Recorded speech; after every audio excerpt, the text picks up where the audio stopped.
Higit 1 milyong pisong halaga naman ng shabu nasamsam sa isang lalaki sa Bulacan.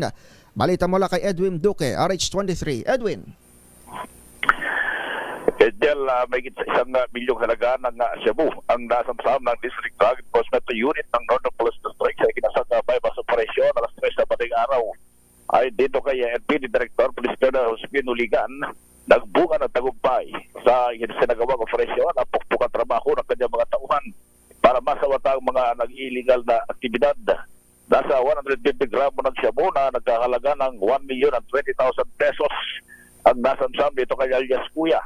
Habang sakay ito ng itim na Yamaha Aerox na motorcycle sa Santa Monica, Haguria, Bulacan. Naharap kayo sa kasong paglabag sa Section 1 of RA 9165 o Comprehensive Dangerous Drug Act of 2002. Ang suspect na patuloy pa rin ang isasagawang follow-up operation sa ilan pang kasamahan nito. RH23 Edwin Duque nagulat sa DZRH, una sa Pilipinas, una sa Pilipino. Maganda umaga, Pilipinas! Maraming salamat Edwin Duque. Alas 5:31 na ng umaga.